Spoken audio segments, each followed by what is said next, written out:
एक मिनट रुक जाओ, रेडी होने दो. चलो ये कर लेते हैं. This could be a great intro. Hi, I'm Akshay. Hi, this is Saurabh, and you are listening to the Founder Thesis podcast. We meet some of the most celebrated startup founders in the country. And we want to learn how to build a unicorn. Hi, I'm Varun. I'm the founder of Kraftshala. The whole business of MBA education is ripe for disruption. On the one hand, there is a problem of access. Maybe 10% of MBA aspirants in any given year actually land up in good quality institutes where the education is worth what they are spending. On the other hand, there is a problem of relevance. An MBA education is does not exactly make you ready to hit the ground running. A lot of stuff which you learn even in a top tier MBA institute is quite academic and not something which will help you in your day to day job. And this is the market opportunity that Kraftshala is chasing. Kraftshala is a startup operating in the space of marketing education. They prepare kids to build careers in the space of marketing, and they're disrupting this market in two ways.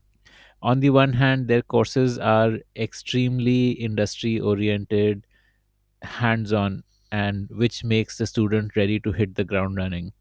And on the other hand, their success is aligned with the student success because they only get paid once the student gets a job, and their payout is based on the salary which the student gets. So here's Varun Satia, the founder of this extremely innovative company called Kraftshala, talking about how his journey began. I used to think that the reason you should do an MBA is to learn business. In reality, I found out that MBA doesn't teach you much about business. There are a few things that you pick up which are useful for sure, but it's more about training you to work in large organizations. That's the purpose of an MBA, right? You go to an MBA, large organizations become interested in you, and they train you to sort of succeed in those organizations. You learn to work with people, basically. You learn to work with people, and meet deadlines. But only in the large company context. I'll give you an example of it. Like for the thing is that one of the first things I learned at FMS was no matter what happens, if you're supposed to present at 9 a.m. in the morning, you better get your deck ready. You better make sure that deck looks decent. It should sound smart even if it is completely full of shit. That was what I learned in business school, day in and day out, from the first week, right? Yeah, absolutely. In my life, if I do that, that only works in the corporate environment. If I bring that to a startup environment, for example, I am doing a big disservice, because if it is full of shit, it better come out as full of shit. And there's nothing wrong in that. Like most of, I often tell my team that, only, 4 out of 5 ideas I give them are terrible. And it's their job to figure out which is the actually useful idea amongst all the terrible ones that I'm giving it. But the reality is that, like a lot of things you say are full of, they're not accurate versions, but they're a process. You start someplace and then you get better at. But if you dress it up too nicely, then people don't realize, and they have to spend time and effort in decoding it and undressing a bad idea, which is not a great thing to sort of do. So it does teach you how to succeed from a large organization context. And that really works well for a large number of people, but also other people who have to go ahead and work in smaller companies, they have to sort of unlearn some of these things. If you're not ready, then you're not ready. Of course, it would have been much better if you were ready, but you just sometimes have to go to a meeting and say whatever I have doesn't seem to make any sense, right? And then start from there. If you like to hear stories of founders, then we have tons of great stories from entrepreneurs who have built billion-dollar businesses. Just search for the Founder Thesis podcast on any audio streaming app like Spotify, Gaana, Apple Podcasts, and subscribe to the show. Nice. Okay. So from FMS, where did you go? Like you got placed through campus? Yeah, so I got placed at Nestle. And then I went to work there in sales and marketing. I started in the marketing team at KitKat, spent a few months there. Then So why did you choose sales as a or marketing as a specialization? Typically engineers tend to not go into marketing, but they had to go into finance or operations or IT. Yeah, so basically, it was a method of elimination. So finance didn't interest me because money without context didn't interest me. Money as something to do with that, money is helpful. But money as a business never interested me. IT was not something that was interesting at that point. Consulting was interesting partially, but I think marketing was a little more interesting because a little more people forward. So I enjoyed that aspect of it. And to do marketing from I mean, most MBA guys get placed in sales and then they go into marketing. So that was the path there. So it was a little bit of a deduction piece that this one seems to make the most sense because it's much more people. I might have considered actually HR. I'm glad I didn't, but because that would have been also people forward. But at that point in my campus, not enough people were interested in HR, so they didn't offer an HR specialization. So that was it. So what was the Nestle stint like? So I worked largely in marketing. I just did a few months of sales. Worked on KitKat, worked on Maggi sauces, and then went ahead and worked at Maggi noodles. So like a brand manager. Like a brand manager, exactly. And what exactly does a brand manager do in a large corporate? Like, help me understand the role of a brand manager. Great. So in a company like Nestle, which is a fast mover consumer goods FMCG company, the role of the brand manager is essentially the role of a business manager, in that you're responsible for the entire business. In addition to that, you are solely responsible for marketing, whereas other parts of business you coordinate with other stakeholders. The reason that the marketing team is at the center of it is because product differentiation is not high in FMCG. So if you look at a packet of biscuits, it's not hard to manufacture. Anyone else can also manufacture it. The hard part is actually getting people to prefer yours over other people's, especially if you can get them to pay a little bit more for your product. So that's really where the magic is. That happens in marketing. That's the job of marketing. And because brand matters so much, therefore then everything else gets determined by brand. So which products to launch in, what pricing to hit, and so on and so forth. So you sit there and you coordinate with sales, you coordinate with supply chain and R&D and so on and so forth. And you also set the strategy of the business. So, every August, September, we would present to our CEO what it is that we wanted to do for the business in the coming year. And sometimes for the next few years as well. So that's the role of the brand team, and obviously marketing is a subset of that. So you'd work on that, not so much on the creative aspects of marketing. So as a brand manager for Maggi noodles, I did not create ads. I did not go to Amitabh Bachchan. I sat there and I thought about what is going to push the needle in terms of people consuming more Maggi noodles. And then I would work with the relevant partners who would then come up with creative ideas. Saying if we tell this kind of a story, then it might make sense, and so on and so forth. So essentially, as a brand manager, you are responsible for decisions around where to spend the marketing budget, what should be the product pipeline like in the coming years, what new variants to launch, what should be the packaging like, what should be the pricing like, stuff like that, basically. Absolutely. Like essentially it's about optimizing these decisions. Absolutely, that's the right way. Got it. Okay. And it sounds like a lot of fun. I mean, managing Maggi as a brand must have been a good sense of achievement.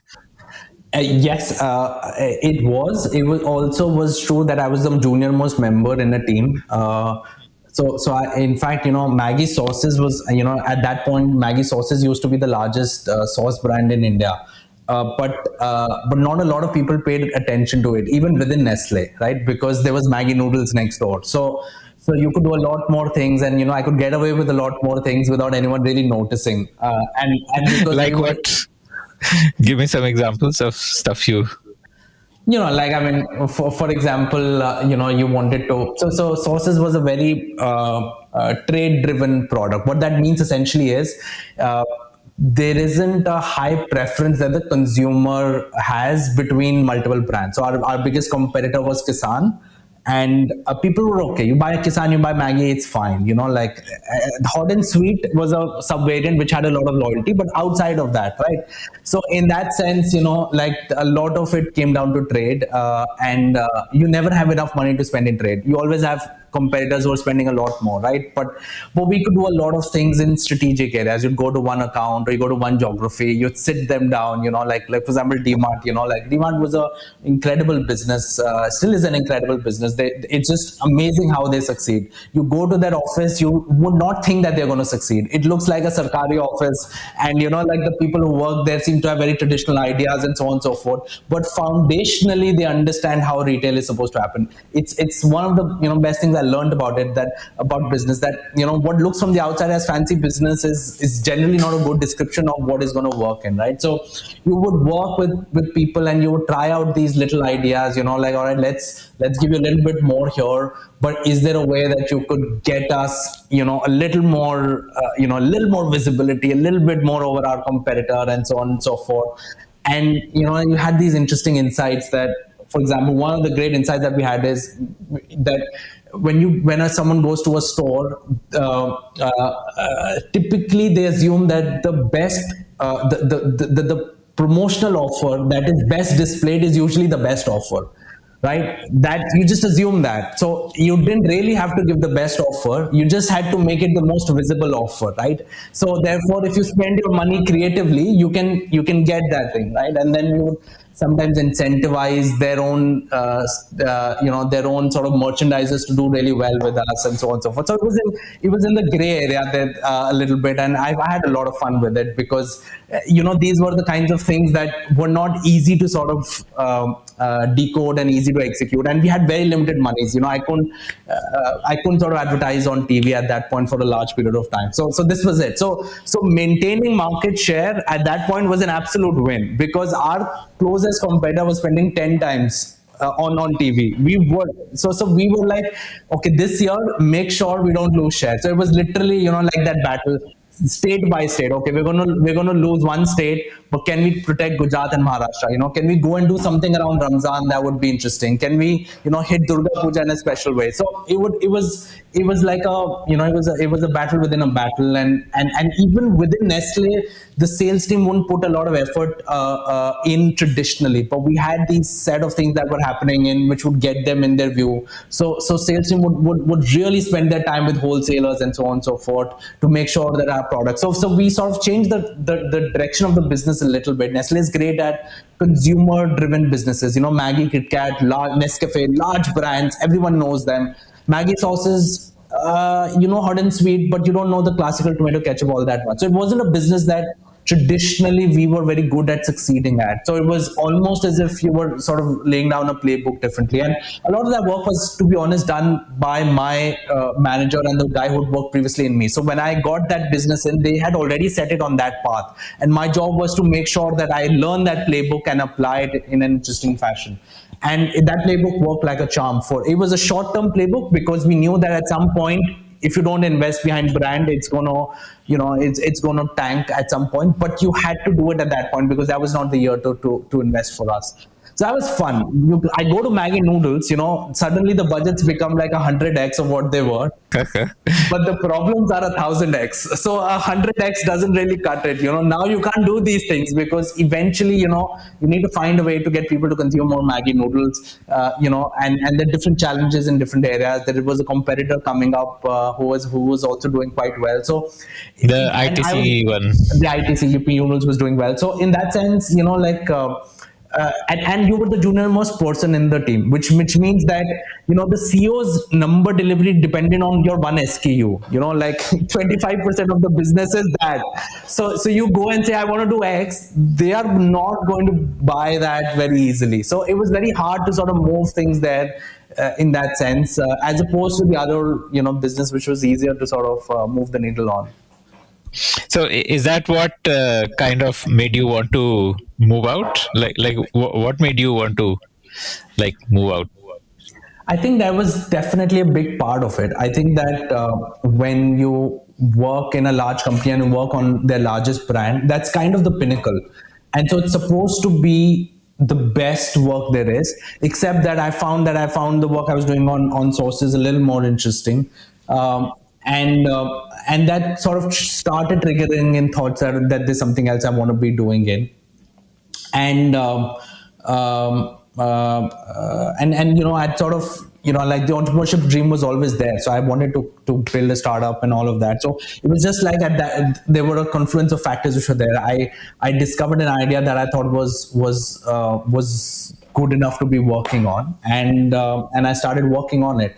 And I think that the one thing which sort of it didn't exactly work in my favor was that I'd gotten a little more confident in my time at Nestle. Like 4 years, delivering numbers, getting your stuff done, there was a little bit of complacency which was there. So when I started my first company, it was a company in education. It was not Kraftshala, it was something else that I was building in.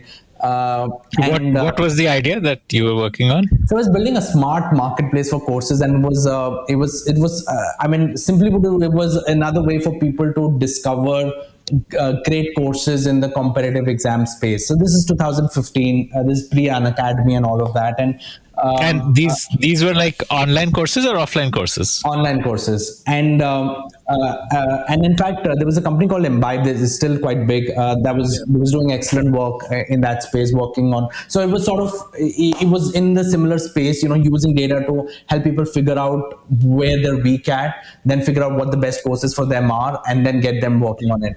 And the reason I picked up, the competitive exam space was because it was the largest space in education, and that's what MBA teaches you, right? You go after the largest opportunity, assuming that everything else is equal, but everything else is not equal. That's the reality of it. When I started working on that product, I had to interview consumers. Consumers were 11th class students and 12th class students, and I went back to my own time and the misery I had going through these IIT coaching classes, and the product didn't resonate with me at all. It's just that like, I didn't feel any joy working on that product at all.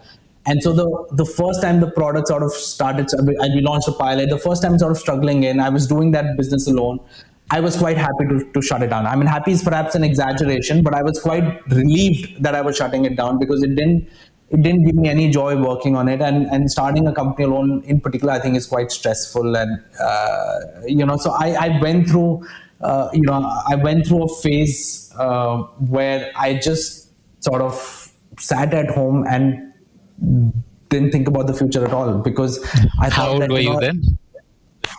This was I must have been late 20s, 28, 29, something like that. And at that point, Netflix was not in India. Otherwise, I would definitely visited Netflix sort of few months. But YouTube had immense things. You could spend your day on YouTube for weeks, apparently, even at that point. So, And you were staying with your parents? I was staying with my parents. So they must have been like really like making you feel guilty sitting at home, having quit a job at Nestle. And yeah, so I think that everyone in life is blessed with certain things. I'm blessed. My superpower is my parents. Like, I'm blessed with an amazingly understanding set of parents. The first time I came up with the idea that didn't work out, I thought my father was going to say no and recommend that I stick with it and so on and so forth. And I presented the idea to him, and I had a million objections planned for me to handle it. And he was like, it sounds like a good idea. And I was so awestruck. I was like, now I have to launch it. Like, I didn't think that it would be here. I thought this was going to take weeks for me to sort of do it. But like, they were fine with it. Like, I mean, they knew that I'll figure my way around it. So they were fine with it. And I took some time in.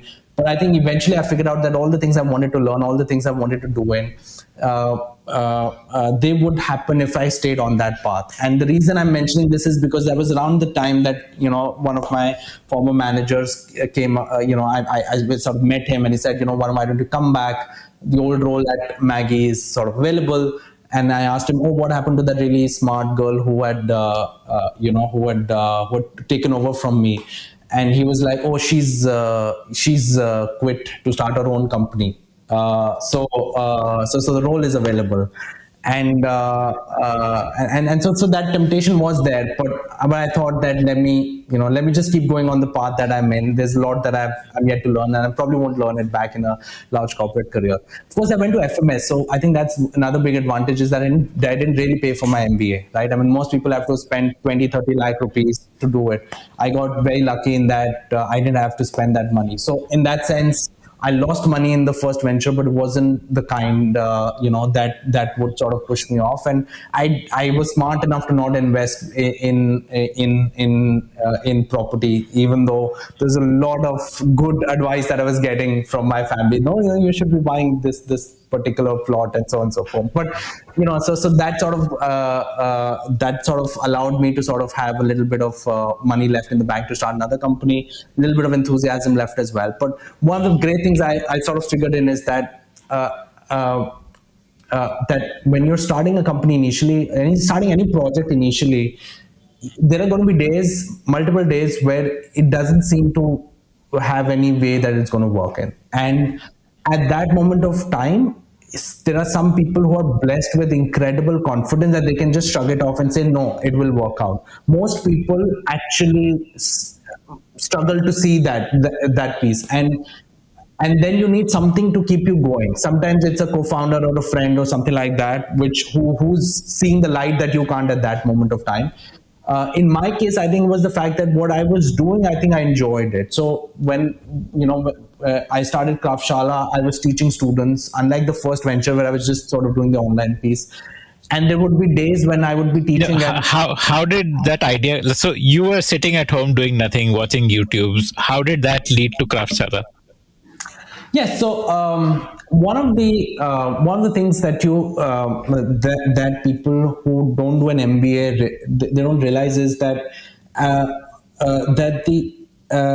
that the education that you get even in the best institutes in India, with some exceptions, is pretty average. It's one would say it's suboptimal, right? And that's not to say that the students aren't smart. The students are really smart, and like some of the faculty members are inspirational and so on and so forth.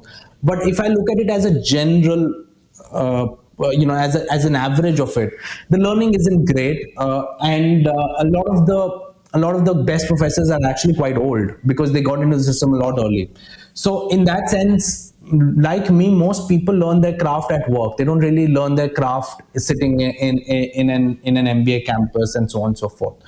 And that's not necessarily the case. I mean, it's not as if globally all MBA institutions are of that kind. It's just an Indian phenomena, where people who are teaching are those who generally don't have any great real world experience. And those who do have great real world experience themselves are not center of the institution. They are at the periphery. So in that sense, it's a culture that just perpetuates. People from the outside don't notice it, because the placement salaries keep rising up. Right now all the MP institutes have released summer placement salaries of 2 lakhs and 3 lakhs and so on and so forth. It seems as if everything is fine. Why would anyone pay summer internship stipends of 2 lakh rupees unless something great is being taught in there? But it's not really that, right? I mean, it's just that companies don't have a lot of choice. They need to hire smart people. You get smart people in there. They have to compete amongst each other. Doesn't mean that what those students are being taught is in any way magical or something that sort of justifies that kind of thing.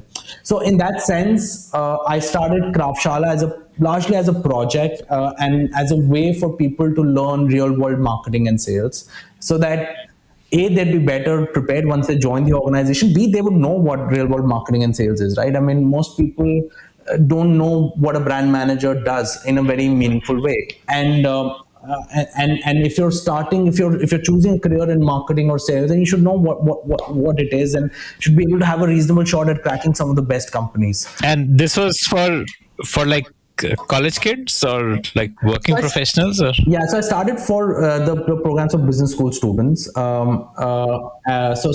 So like the first program that we launched in was for 12 campuses only. There was the 6 IMs and ISB, FMS, SPGen, MDI, IFP, etc. So we started it in a space that we that we understood, where we knew that what students are really looking for. I knew a little bit of marketing at that point, and Ishu knew some of it. Ishu was my co-founder, is my co-founder. So both of us together had some marketing knowledge, but absolutely no experience in training. So what we thought was, let's not pick too many difficult problems in at the start. Let's just let's just teach what we know and learn how to teach in the first degree. So we started a program in brand building, and we built it on a very simple idea that people are not going to learn marketing by listening to me or anyone else. They're going to learn marketing by doing marketing, and ideally doing it under the guidance of practitioners. The way we designed that program was that there will be a project. The project would be at the heart of it, right? So instead of, like, let's say you want to teach someone podcasting, you can run a course for them, or you can say, here's your Build first your podcast. Yeah. And now, once you're building it, let me teach you a few things. So that learning process is much faster, and the practitioner really brings in a lot more value. So that's the construct that we created it on. And yeah, I mean, the first course, it was basically me and some friends and friends of friends who were sort of teaching marketing. A lot of people, did incredibly generous things for us to be able to, build that model. This was like a part of the curriculum, like you convinced the college that let me run this course on campus, or was it like a off-campus thing? Like, so we partnered with companies, and specifically, Nestle was one company which I'd already worked in, and they were the first partners, and companies like that. And what we said was that it would help you to sort of build your brand with these students in. So for you, it'll be a brand building exercise, and we would also be able, because we're training these students, we'll be able to assess these students, which means that we'll be able to give you good insights on which candidates you really should be looking at. So in that sense, we partnered with the companies, and then we offered it straight to the students. So we didn't sort of collab with the universities. That's usually how educational companies die, right? Because they wait for institutions to respond, and that won't really happen in. And that also got us a lot of credibility, because Kraftshala was unknown, but the companies that we partnered with were quite known. So that but allowed how, like these campuses which you're talking about are all in different cities, no? So how did you run it? Like, yeah, so the course was online, but we had to visit the campus to launch them. So a typical launch cycle for me in those 12 campuses was, I'll describe it. We started shooting for the program. This was the first program was recorded videos largely. We didn't do a lot of live sessions. So we started recording in November and early December. And then that finished up by January. I started sort of visiting the campuses we hadn't edited the course. So January we started visiting the campuses Ishu used to manage the launches from here. And then by essentially you would give a talk on a campus and tell them why they should do that course. Yeah, because I think what happens is that the first time we launched it, students didn't realize why they should be sort of participating in the program, right? You're already sitting in FMS, you're in IIM Ahmedabad. Yeah, you're learning marketing as part of your course. So what exactly value add can you bring in that we're not getting in here? And we didn't want to tell them that. So we thought we're just going to show it to you. So what we're going to do is I'm going to do a free workshop for you sitting in your campus, and I'm going to teach you things that are interesting. And if you want to learn more of that, that's when you go ahead and apply to the program. But the other thing we did was we restricted the number of people. So we didn't say that we're going to pick in like 50. We said we're going to pick in 5. That's it. So from these 10, 12 campuses, we're picking 54 students, and that's about it. So that's how we sort of launched it. And we had a terrible time editing the program and all. I mean, you as a podcaster, you know it. Recording is nothing. I thought editing will take in a week. It took us like 8 weeks. Like literally every time people were finishing up their modules, we were not done with our editing, and it was just a mess. But we survived it. But why didn't you do live classes? Why did you choose video, like recorded video?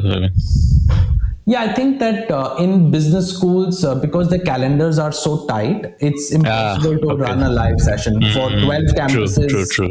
can't do it. So, Yeah. I mean, the programs we run in today largely live, a few recorded sessions, but at that point, like for that audience, it was a different. Makes sense. Okay. And how much was it priced at? So first time we launched it, the program was about 8,500 rupees. So the first course was ironically our cheapest course ever. I think it was 8,500 rupees, and then we. But 8,500 is pretty good for a like a recorded course. Yeah, because it also had projects, it had interviews, it had a little bit of coaching and so on and so forth. And what we were teaching, you wouldn't be able to find it elsewhere. Most marketing cases are global in nature. So if someone would ask you how did Maruti become a brand in India, you would find cases of 80s and 90s. You would not find something that was happening in 2015, for example. So in that sense, what we were building was fresh off the shelf, and people had a shot at getting hired in good companies. So what would happen is that people who did well in these courses, we would capture them, we would share their names with all of our collaborating companies, and so that would mean that some of them could get a direct offer on the back of the program, and so on and so forth. So eventually, like the pricing of the program got corrected pretty quickly. So today, for example, that program that we launched for 8,500 rupees is 21,000 rupees, that program. But it's still quite cheap compared to every other program that we run in. So how did this scale up then beyond? So you did one program and you earned maybe 1.5 lakh or so from it. What did you decide to do next then? Yeah, so the way we looked at the business at that point was that we will start building programs of business schools. We'll expand it to more business schools. Then we'll go to working professionals and we'll build relevant programs there. And then we'll take it from there. So that was the strat. And for like if I remove the obvious ups and downs that happen largely that strat seemed to work well for a little bit of time. So when we went to 50 campuses, the programs worked well, the numbers worked well, and so on. What all did you launch next? Like, what were the beyond marketing? Yeah. So we focused on marketing and sales only. So we launched a program in digital, then we launched a program in sales, and we just sort of stayed in that territory. Did people buy sales training? Because I mean, NIS is a case study of the fact that nobody wants to pay for sales training. Yeah, so we were able to sell that sales course. We have never launched a sales course after that. That's the reality of it, because most people don't consider investing in getting into a great sales program. The way they think about it is, like that sales is something to get out of. Very few people actually want to build a career in sales, and which is quite ironic because in reality, while sales is hard, it's actually not. It's the kind of career that actually works for a large number of people because it pays well, it gives you a lot of freedom, and so on and so forth. It teaches. Yeah, it's fairly recession proof. It's fairly recession proof, right? So I mean, in Google, for example, the people who are paid the most are the techies and the sales guys. It's not the marketing guys who are paid any money, because it's a valuable skill. And it's also like something which forces you to be. Because it's hard, it forces you to dig deep within. And when you dig deep within, it's not as if you're just improving your professional career, you're also improving your personal career. So one of the things you learn in sales is conflict management. And the best way to solve a conflict is to never get into one. Now, if you learn conflict management, you're going to apply it to your personal life, right? You're with your spouse or your partner. You will see when things are going to go off. You're not going to wait for a bad day. You're going to intervene right then, right? So actually, in reality, sales is a fantastic career to pursue for many people. Not for everyone, of course, but for many people, it's an amazing career.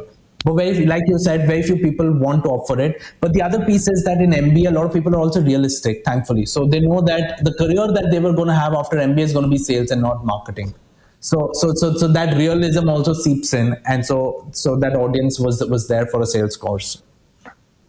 And so this is what, about 2015 you must have done your first course. No, 17. So 17, 15, okay. yeah. So 15 and early 16 was the first venture, didn't work out. 16, I spent it in sort of discovery. So 16, I was doing a project. I was doing the Kraftshala sort of sessions, not as a business, but just as as going to different campuses. Visiting faculty. That's a reasonable way to put it. Although there would be little workshops, right? Because I was also part of the placement team at FMS when I was a student, so there was a lot of insights that I could share from that point of view as well. So more like a visiting senior than a faculty member. Like my insights, I think, were a little more in that space than a typical faculty member. But Ishu and I started building the program towards the end of 16, and we launched. And how did you meet Ishu? So I met him through a common friend. I sort of reached out with the Kraftshala idea to a few people, and I was asking them who's interested in marketing, would like to sort of do this. And one of our common friends from Nestle had sort of connected in. So Ishu was 4 years my junior from FMS. And he had worked at Unilever and for a year, and at that point he was looking for something interesting to sort of figure in as well. Okay. So, tell me the growth trajectory from 17 onwards. So you went from these tier 1 8 campuses to 50 campuses. You launched 2 other courses, and what kind of admissions were you doing, or what kind of revenue were you making, and how did that move from 17 to 18, 18 to 19? Yeah, so I think, like I said, the strat worked like a charm in the first till the first 50 campuses. So in the year 18 to 19, we'd done about 1.3 crore revenue, and this was largely through these courses that I had mentioned in, where we were rejecting a lot of applications. We were only available in 50 campuses, and so on and so forth. And the goal for 1920 was to expand it to more campuses, maybe pick in more students, launch a working professional program, and so on and so forth. And to enable us to do that, we also raised a small amount of money from a couple of angels to help sort of facilitate that piece. That inflection point is where things started to go wrong for us, because one of the after you raised the funds, immediately after, right?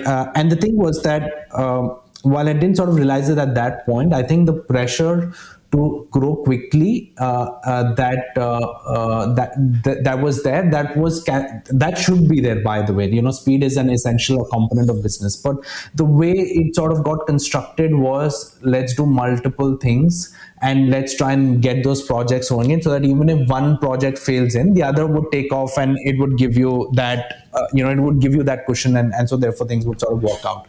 But when you have money to burn, you don't look at things the way that you should. When we were building it for the first time, if I didn't get it right, I would be out of business in no time, right? So in that sense, you would agonize over a lot of things, and so on and so forth. Here, in the attempt to go to speed, there wasn't enough scrutiny over some of the others. So we started doing multiple things in order to grow beyond these campuses and, get in more students, launch in more programs, and so on and so forth.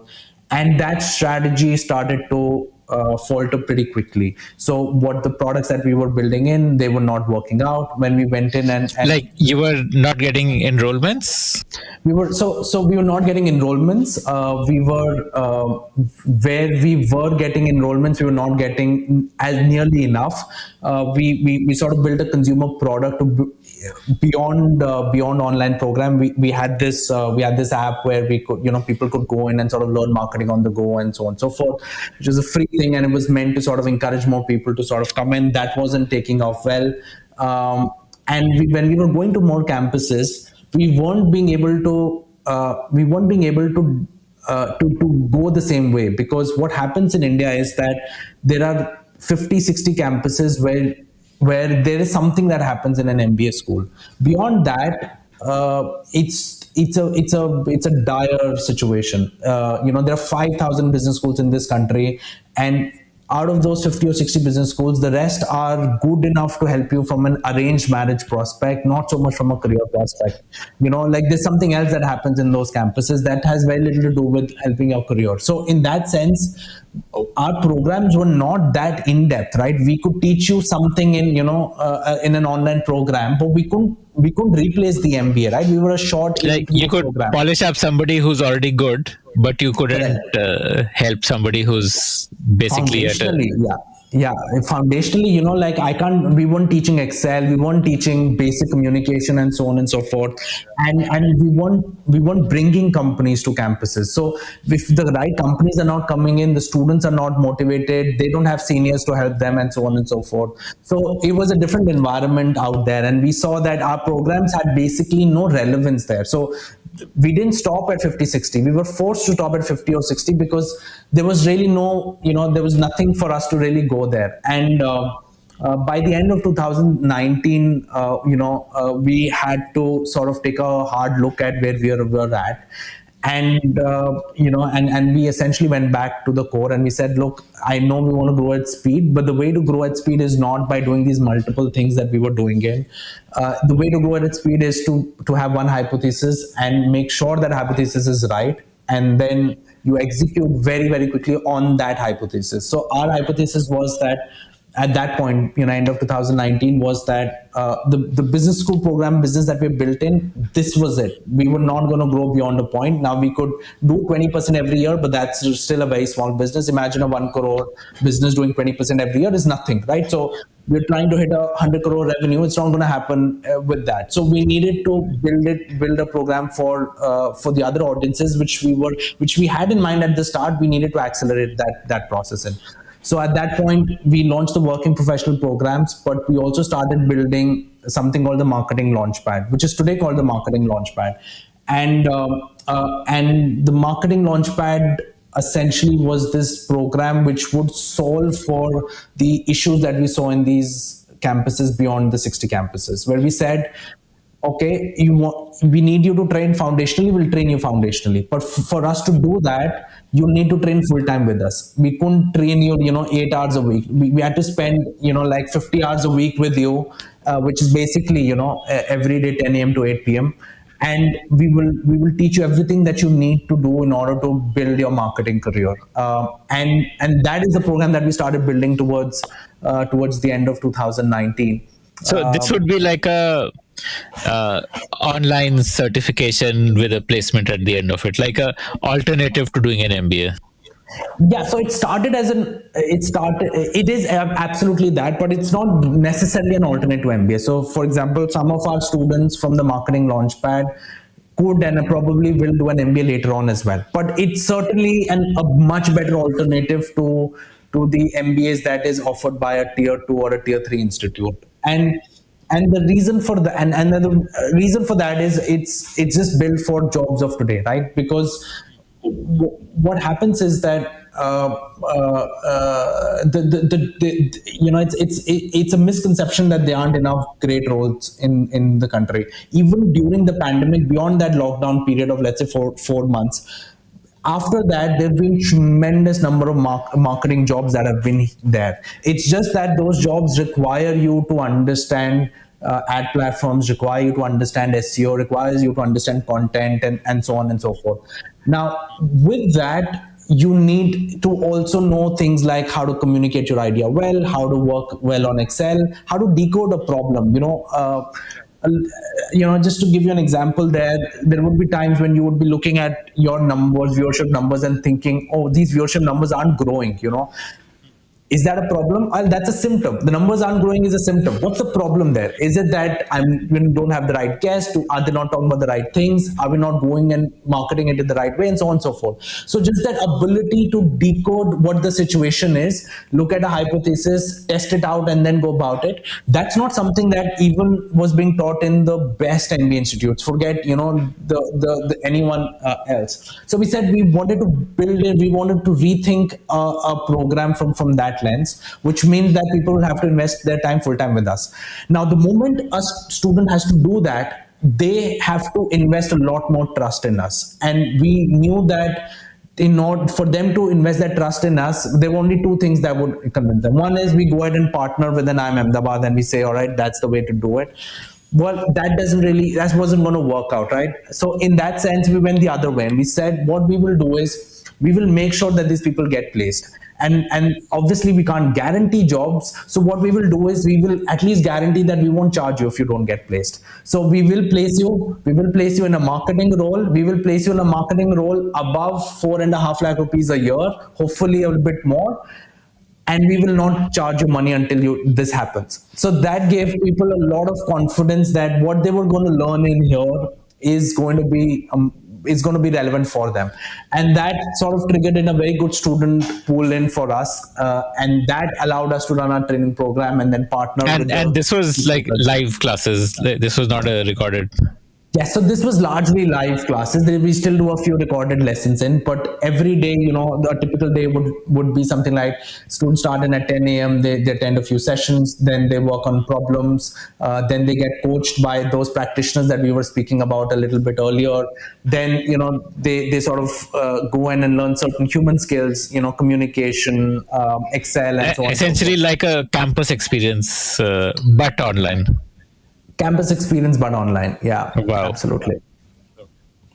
And quite intense, like MBA is known for being intense, and that's one of the things I picked up from there, that you want to make sure that students get pushed during this training period so that the work doesn't sort of get the worst out of them. It actually gets the best out of them. So 12 weeks of that, and then 8 weeks of an internship. And if the students do well, they get confirmed in that same internship. Otherwise, they get placed again. So that was the 20-week sort of program that we built in. We wanted to launch it in May, but obviously there was a pandemic in 2020, so we weren't sure of what would happen in terms of a jobs thing. So we waited it out. We launched it in November. And we started with a batch of 21 students, and all 21 students confirmed their internships into full-time job offers in the same organization, which is amazing because we thought maybe 2, 3, 4 students would be left, but it didn't really happen. And from 21 students in November 20, in May we started our second batch. That was this batch of 31 students of this year. And then from that point, we've been doing a batch every 10 weeks. So from May, we went into July. July was 55 students. From July, we went into September this year. That was 110 students. We're hoping to do 150 students next month. So it's from that point, it's sort of grown in quickly. And obviously, because students pay after placement, for them, it becomes a great piece because it's the fact that they will definitely get placed in. It's the fact that it will be a function of, they have to pay a function of their salary. So they, for example, Soul Store came in the third batch. They gave in offers of about 6.5, 7 lakh rupees, but now you don't mind paying a little bit more because you've already sort of gotten that kind of salary. Whereas if you've just gotten 4.5 lakh rupees, that would have been a different story. So the fees is not fixed. It's a percentage of salary. It's 3 months of your salary. So it's a percentage of your salary, and that, like I said, that ensures that everyone is trying to make sure that you get the best jobs that you could get. That's amazing. And what is your acceptance ratio? So we typically select about 1 out of 10 students who sit for the screening test. So currently it's at 1 out of 10 students. The applications for the last couple of batches have been quite high, and as the program becomes mainstream, I think that will happen. And so the ratios actually come down a little bit in the last 2 batches, but that's where we were averaged at. Okay. What is the screening test? Like, what do you check in there? So we look for basic aptitude from a mathematical point of view, because a lot of jobs require that. We look at the aptitude from a marketing point of view, and there what we do is we teach concepts to people through these recorded videos that we sort of created, and we ask them to apply it to a marketing problem to see how they sort of look at it. We look at their ambition that comes out through an SOP and through an interaction that they do with the admissions team. We look at their writing capability. and then we sort of extend an offer to them. So the one of the things that we learned and that we did differently from a traditional test like a CAT, for example, is that that it's not a straight score that, okay, if you have 95 percentile, then we look at everything else. Here it's a little bit like, if it doesn't matter if you have less percentile. Are you a great writer? Okay, now let me teach you a little bit of marketing and see what you can make out of it. Because, right, I mean, and that's one of the big misconceptions in marketing, in that there's only one kind of great marketer. I mean, people who are good at numbers can be great at marketing. People who are good at aesthetics can be great at marketing. People who are good with people can be great at marketing. So, there's a lot of shades of being a good marketer. So we try and sort of bring that out in the screening test. It doesn't matter what you are excelling at. Whatever you're excelling at, if we find that, then we sort of build upon that in the program. Interesting. So this is your flagship program now, or is it still the one that you're doing with those MBA colleges? No, this is the flagship program. We're sort of growing very quickly on this, so it'll already contribute more to our revenues than all other programs put together this year. And there are some new programs that we're building of this kind to come in forward as well. So there is a program that that we hope to launch it pretty soon, which is focused on organic and organic marketing essentially. Because right now this one is a little more paid media and SEO focused. So a lot happening on that front. Okay. So typically, the folks who finish these programs get hired as campaign managers or search engine marketing managers, those kind of roles. So growth roles are quite common. Performance marketing roles, campaign managers, SEO managers. A lot of them end up working with agencies as well. So, just to give context to people who are listening in, for example, when Cred runs a campaign with Kapil Dev, Cred is not the one which is working with YouTube, generally speaking. What they do is they contract an agency, let's say a Performix. Performix figures out, all right, they've created an ad. Where do I place it? Do I place it on YouTube? Do I place it on Koo? Do I place it on Twitter? And, how much money do I spend in, and so on and so forth, based on the data and the installs I'm getting at. So in that sense, the decisions that are being taken in by people in the agency, and obviously strategically being set by a Cred. So a lot of these guys who have and work at agencies and end up working on very large brands. Like our students are working on brands like Microsoft and Cadbury and lots of other well-known places. Amazing. So how much revenue are you expecting this to contribute this year, like this program, the Marketing Launchpad?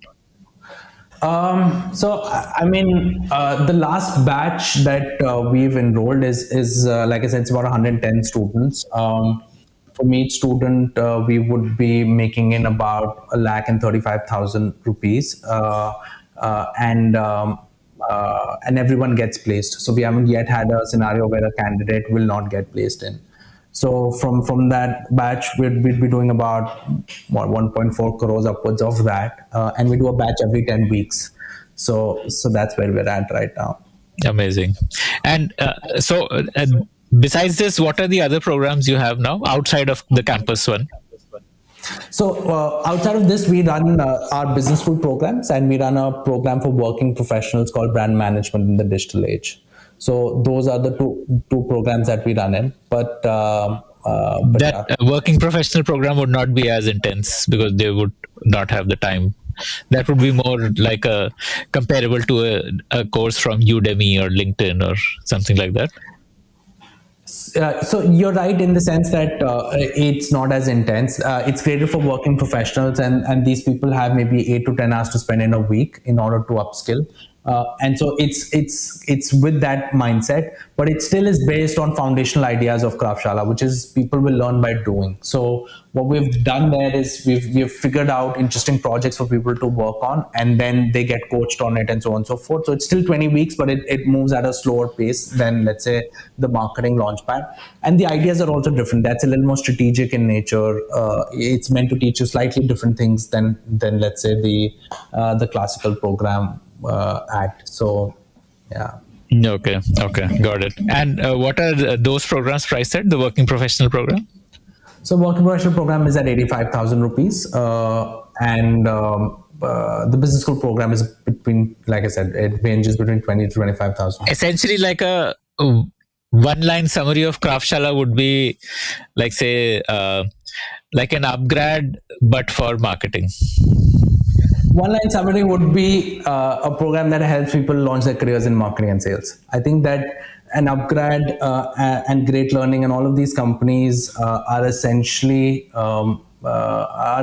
degree programs, and you can use a degree for many things, including to get a job, but not necessarily to only to get a job. Lot of their things is about accelerating their career and so on and so forth. But they're more on the tech side, like product and tech and analytics. Exactly. Kind of. Whereas what we do is we stay focused on the marketing space, and we make sure that anyone who comes into the program, they are pretty much are able to launch their career in marketing. So whether you're sitting in a business school or whether you are whether you're trying to get into marketing from some other place, let's say you're in IT. So one of the things in the marketing launchpad that we've noticed is that half of people are engineers and half have come from different backgrounds. Some come having done an MBA and then come in. Some have done a degree in chemistry, in arts, in pharmacy, and hospitality. Obviously hospitality was very badly hit during COVID.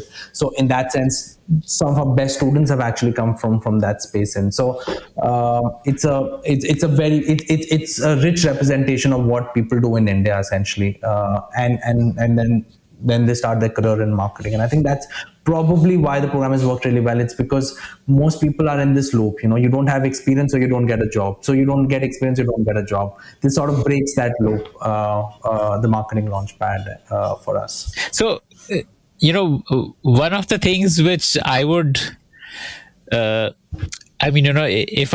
this idea had come to me, I would probably not have gone ahead and done it the way you have done it, because I would have thought that if people are not paying anything upfront, will they really be serious? So, yes. How do you counter that? Like, how do you make sure that without taking any money from them, the students still take it seriously as if they had paid for it? Yeah, so we've introduced a registration fee precisely for that. We say that, all right, why don't you pay a little bit of money? Let's say 10,000 rupees, pay a registration fee, make sure that that is there. But that's also completely refundable. So it's not as if you don't get a job, you have to pay it. People can opt out of the program as well. So if it doesn't work for them, just opt out, no questions asked, and so on and so forth. So in that sense, I think that when it comes... I think most people underestimate just how serious people are about their careers. You look at the decisions people make and you think people are not serious, but actually the reason they're making those decisions are because they usually have bad advice. So what we have found is that people are desperately keen to make their career in. What challenges them is the fact that their perceptions of online education, edtech, and education in general is very low. They expect schools to rip them off. They expect companies to take advantage of them, to tell them anything in order to get their money in. There's just this culture that if the educational institute is not government run, then it must be badly run, unless it's like a global institute like Harvard, which is obviously global. So in that sense, what happens is when we do this, it automatically encourages people who just want a great career, and they want to believe in something, but it's just that their experiences haven't let them do it. Just allows them to not have this conversation and worry about it, knowing fully well that if it doesn't work out for them, they don't have to pay a dime. So that focus on the self has been quite high. People have had a lot of accountability because they always had that accountability. It's just that it was being sort of, it was just sort of getting hidden behind bad advice, which is why bad decisions were being taken in.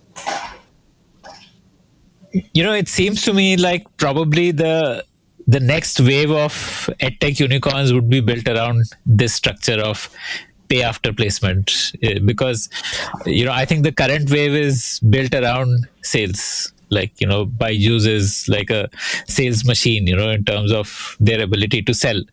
But with a course like this, I think that investing a lot of money in sales is probably not what you need to do, right? I hope so. Our sales team, we have grown like 5 times from last year to this year. Our sales team hasn't been added by one person. It's still the same number of people that are sort of doing it. And the thing is that, our programs itself are improving so quickly because everyone in the team knows that the only way Kraftshala makes money is if the students are good. So no one takes any decision that is not more. It is easy for me to live up to my vision with all the people that are in there, because everyone knows at the end of the day, the student should know what it does to succeed. If they don't know, then it doesn't come in. So admissions are well taken care of, training is well taken care of. A lot of times, like placements are well taken care of. One of the things that students sometimes ask us is, will you place us in a customer support job, or in any of these jobs which just pay okay but are not marketing roles? But there's no incentive for us to do that, right? Because people will not succeed there, they'll not be able to afford any money. So it's okay for us to say that we'll charge you, but if you're not going to do that job, we're not going to make any money. So I hope that this is a trend, and certainly I think it's a trend worth sort of accelerating, because I think that this could solve for the biggest issue in education in India, which is incentives, right? I go back to the campuses I've been part of. The best professors were great, but it wasn't as if they were rewarded as being great. They didn't make more money. They were not given more responsibilities. It was the same campus politics that happened at any institution globally, not just in India. So what is the incentive for someone who's great at teaching to be still teaching? Whereas here you get the best people involved in teaching and they end up making more money, and that's how it should be. Do you think this will become a $1 billion business if you are only focusing on sales and marketing? And that too, it's more of marketing than sales, right? Yeah, I think that we'll probably have to expand to other zones in order to build a $1 billion business. That's a given, and it's something that will, I'm sure, at the right time, be a question that we'll have to address. In, I think, more than building a $1 billion business, though, I think that the goal is to build something which is an institution that can survive for a long period of time. Colleges are the way they are because they've survived for centuries, really. And there's a reason that they survive. There are many things that work for them, and I think that they will continue to survive and thrive. To be honest, it's just that as the world gets more complex, you need, it's no longer necessary that excellence is restricted to just IITs and IIMs. I think that excellence can exist in a lot of different places. And especially if you can deliver excellence for mainstream students, I think that the value of an institution like that goes well beyond the money that you can create it. So I do agree with you that in order to build a $1 billion business, we will probably have to do more than marketing and sales. But I think the more interesting question is that what is it that we can do that can institutionally allow us to run these experiences at scale? Already we are seeing, the difference between training 100 students and 30 students is substantial. We can't do the kind of intervention we were doing earlier. So we are solving the problems that we were solving earlier. And now when we do 1,000 students, as we hope to do next year in a batch, we will be sort of solving the same problems again. How do you make sure that the experience is great for them? How do you make sure that they feel cared for? The challenge with young people is insecurity. If I go out and I do a sample of the people who are listening to us today, I would, I just sort of would not be surprised at all by high levels of insecurity. I was insecure when I was 25 or even 30 for that matter, because it's just that, when you're young, you just tend to think that things might not turn out well. Generally speaking, they do. And the best way for them to turn out well is for you to not worry about the future as much as focus on the now of it, right? Make sure that you're doing interesting things that you enjoy, and things tend to take care of themselves. But even when people are enjoying their course, they struggle, they have doubts. And a large part of our goal in this program is to make sure that those insecurities don't get into the way of professional success. And that's an idea that we hope to instill in. There are others as well, but this is an idea that we hope to instill in every student at Kraftshala, that that manage your emotions, and the rest of it will sort of tend to work out for you. Now, I can't teach them that until their emotions spike. So as the placement season gets in closer, the emotions start to spike. And as they get to spiking, that's when we do our real job. It's easy to teach people marketing, very hard to teach them emotional management. But the value of that, the value of teaching someone that you're just feeling stressed and you're going to be fine, it's so enormous that like that it just sort of boggles the mind that what we could do with 1,000 students in a batch, like that's real impact. And we hope to get there. So internally we have this thing that we scale with soul. Like we're going to scale quickly.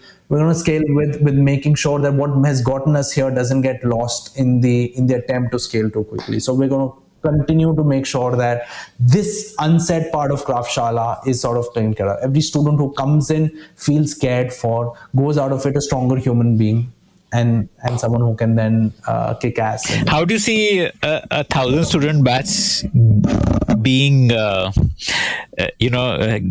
outcomes being as good for all 1,000 of them as it is for all 30 or all 100? Like, would there be more of a tech platform approach then, or would you have more instructors, or how would that happen?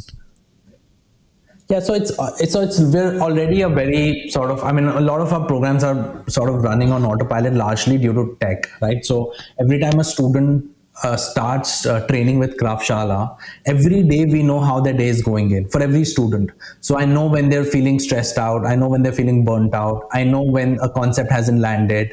All of those are essentially data points. How do you know all that? Like, because we track it, we ask them, we track it, we look at their scores, we ask them the specific question of how they're feeling in it, we ask them the specific question of what they've taken out most, what has worked for them, what has not worked for them. We do it every single day. So like there's a survey form after every class, absolutely, which gives you these on our platform. So in that sense we get very good data on what is really sort of happening in, and that allows us to intervene very quickly when things are going off, right? That's what care is, right? It's about making sure that when things are going off, you intervene in time. So the way we're doing 100 is already quite tech enabled, and this is just going to increase. And so the challenge in scaling up is to do this for every piece of the business. So not only is their training tech driven, but also their placement is tech driven. Today, placement is not tech driven for us, but it will be for sure, because otherwise you can't place. Like, you have a team that understands the profiles of students and then recommends them to companies that these are the best fit for you. Exactly, right? Like, exactly, right? So for us to automate that process, the openings themselves have to start coming in organically for us, right? Because people should be able to float it in, and so on and so forth. The great part is that every recruiting partner that we work with is desperate for us to succeed, because what we do for them is we save them a lot of effort of training and onboarding and hiring, right? So we have partners who've given up on a lot of their hiring pieces, because they know that 70 to 80% of the talent is just going to come in here, and the rest can just come in organically to them, right? So in that sense, the number of jobs in digital marketing are spiking so high right now that that for us there's a lot of wins in our favor as well. And it's gotten accelerated since COVID came in, because what COVID did was that it removed this perception that you needed a marketing team sitting out of the US or Europe to run a campaign in your US or Europe. A person sitting in India could also do it, which is what happens in IT. That's why SaaS companies like Freshworks and Zoho are so successful. So in that sense, the same piece is sort of happening in marketing. It's going to happen in sales. It's going to happen in a bunch of other functions as well. So in that sense, our goal is to sort of make sure that as those waves come in, our programs are sort of getting people ready for that. So there's lots and lots of jobs. It's an operational challenge in order to do it. And that's the problem that we essentially solve for. And how does your lead generation happen? You do like online ads or what? Yeah, largely online ads. A lot of the students are through recommendations, obviously, but everyone else comes in through And what is the student journey on the platform? Like, is it that there is one single portal where classes also happen and homework also happens, or do they go to Zoom for classes, or like what is like the online campus like? What does that look like? Yeah, so we do. So we have a platform where students essentially come in to do most of their learn related activities. The live sessions are happening on Zoom. So they essentially go to Zoom for the sessions, but other than that, they always come back onto the Learn platform for us, and that's where the collab happens. That's where the submissions happen, and so on and so forth. How does collaboration happen on this? Like, if they have to do a group project, for example, wouldn't that happen again through a Zoom call, or like how would they do collaborative work? How would teamwork happen, like team projects and stuff? I mean, I think so. So what we've done is, for us, Google Chat has been the platform which we've used essentially for collab. So in that sense, we've integrated Google Chat within the platform itself, so that people can essentially sort of have that single view. But then the chat is a fairly specialized piece to build in, and that's where most of the collaboration is happening in, most of the discussions are happening in, most of the communication is really happening in. So people need to sign up with a Google account first. I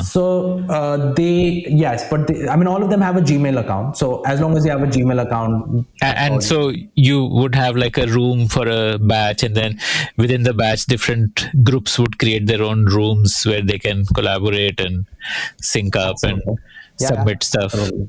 Yeah, for different submit stuff, different rooms for different agendas, and so on and so forth. Like when you have a batch of 100, for example, you have to split them. There are some people who are good at communication, some people who are good at XYZ. So you have then different things which are happening, and it's quite something. Like, I mean, when we started it was just one course videos project. People would do it. Today it's just like a university which is running in, and it's quite something. These 100 students, do they also interact with other people? Like, every 10 weeks you start a course, so which means that they would still be studying when 100 more would join. So is there like inter-batch interaction also, or it's largely within that cohort only that the interaction and the collaboration and all of that stuff is happening? So it happens to the extent of alumni interaction. It's not as intense as it would be on campus, because there you have ready access. But there is interaction, and there is a lot of guidance in terms of how to navigate certain aspects of the program, how to manage your schedule, and so on and so forth. I'm sure there's a lot that they aren't telling us in terms of how to get through certain tests and all of that. So I have no doubt that those networks are getting sort of built in. And obviously, as these students go forward, then a lot of future job opportunities for them would be floated in amongst each other as well. So that's part of the gig. I mean, we're very early in this journey. For the first batch for us graduated this year itself, but pretty soon by next year they'll be opening up job opportunities amongst themselves. So you would have a separate alumni portal and an alumni chat, or they must be connected on WhatsApp and stuff already. Yeah, so we're still using Google Chat for our community pieces as well, right? I mean, the piece around Google Chat, and it's just so surprising that so few people use it. I mean, it's not as good as Slack, but it's with everyone. You don't need to install Slack for it, and there's a lot of interesting stuff that you can do there. So those pieces are already coming in. A lot of our professional students, etc., float in roles and so on and so forth right now in our community rooms. But that process is just sort of getting started for the Launchpad crowd. Amazing. So. And so how do you replicate that? Building friendship part which happens on campus, like you make lifelong friends and stuff like that, like. Yeah, I think that part of that, I mean, there are different aspects to it. So the first piece is that the way you make friends is almost by design. Like when I put you in the same hostel, you have no option but to encounter each other every day. And at some point, you're going to notice my stupidities and I'm going to notice yours, and we're going to bond over that, right? So in that sense, it's about making sure. Yes, it's about making sure that you can get people to really work together in an intimate fashion, such that they reveal themselves to be who they are. So the initial part of the program is focused on that. We sort of design the activities in a way that it asks them to reveal more of who they are, and it forces them to sort of really dig deep, right? So the initial part of the program is actually quite intense for that reason. And then, because it's online, you will not have chance interactions with other people outside of the people that you're collabing with. We mix up the groups completely. So it's like, first 4 weeks you're here, then 4 weeks you're there, and then the last 4 weeks you're there. And that ensures that, like, the thing that would happen organically happens here a little bit by design. So that's how we have sort of solved it. So far, it seems to have worked well, but I think the test is really in the larger batches. So the 100 batch is really where we're, I think, going to see our first results of that. But thus far, it seems fascinating. Well. I can't wait to hear about your 1,000 batch, 1,000 student batch. That would be pretty amazing. Yeah, 1,000 and across streams as well. Like, I mean, the dream is really to sort of get people sort of working coming in from a different skill set as well, right? I mean, I spoke about this aspect that marketers are come in all shapes, but in reality, when you need to solve a problem, you need all of them working together, right? You want to run an ad on Facebook. You want someone to figure out what is supposed to be said, how it's supposed to be said, what is the visual image, and how do I optimize it in terms of analysis, right? That's 4 different skill sets in order to run one successful ad. So in that sense, for us, that's really what we're building up to. And what we should hopefully have the first piece in starting in January itself. So just a couple of months from now, where we have different streams of different skill sets of people coming together in one group, so that they can really get to experience what it looks like. So this would be even closer to the traditional MBA, where first year is common and second year you specialize. Yeah. So this would be something like that, where first X number of weeks they are together, and then they all choose their streams. They specialize, and then they sort of do it. So, like I said, I mean, we are very much building a university of a kind. We started with a slightly lesser ambition, but it's very much a university, and we hope to sort of create the same kind of impact on the students. Do you also think that eventually companies could be paying for this course, like, instead of the student paying? I mean, the companies are kind of paying for it, because what happens is that there are many companies who have been forced to pay a lot more money in order to participate in the recruitment of these students. So anyone who was paying, let's say, X, if they pay more money, then obviously they get access to more talent. So companies do end up paying it. It's just that money goes to students, and through them, it sort of comes into us. And similarly, there were companies that were not paying, even a base level 4.5 lakh rupees, right? In fact, multiple companies who've had to change their processes so that they can do it. So eventually, I think the companies do pay it. It's just that they pay the students and they don't pay us. Okay. How do you, I mean, you probably wouldn't have seen it so far, but eventually you would have defaulting students, no, who don't pay. And because this is pure online, you never met them in person. And how would you handle that? I think we've had only one scenario where a candidate has had issues of that kind. So 1 out of 100 is, I guess, par for the course for us. I think that also is not so much the candidate not paying, as much as the fact that that they sort of lose faith in the process a little bit. In that, that if you believe that that something is not great, then it's unlikely that you're going to sort of find too much greatness within. But that's a very unusual case for us. What we have noticed is that that people are more than happy paying for something if they find value in it. And in fact, for that, there is 100%. It's that for that one student, we couldn't deliver that value really, where we couldn't sort of get that person to, we couldn't find a way across whatever is the construct that person was sort of built in. But other than that, everyone else has sort of been quite sort of quite, and that's what I said. I mean, the industry works on trust pretty easily, right? Because all of these students want to build marketing careers.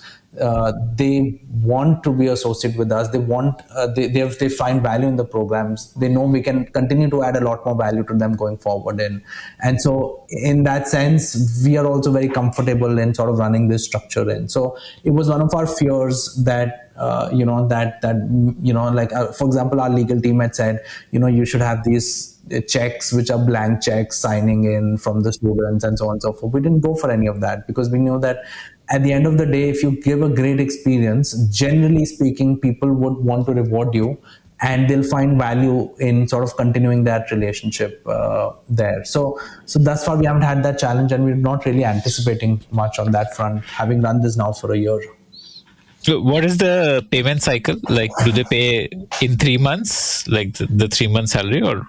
Yeah, so if they so if they have the money, they pay immediately. If they don't have the money, then what they do is they go for a payment partner, an NBFC with us, and then they structure it over 6 months, 12 months, 18 months, 24 months, whatever it is.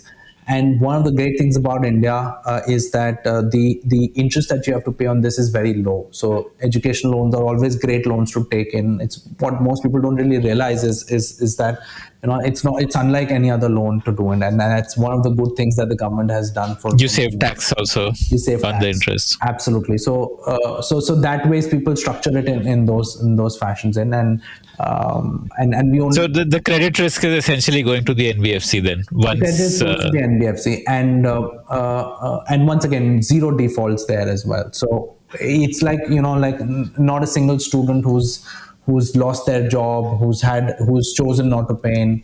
Once you set people on the right track, generally speaking, they're okay. It's when it's when they go off track that those challenges typically tend to happen.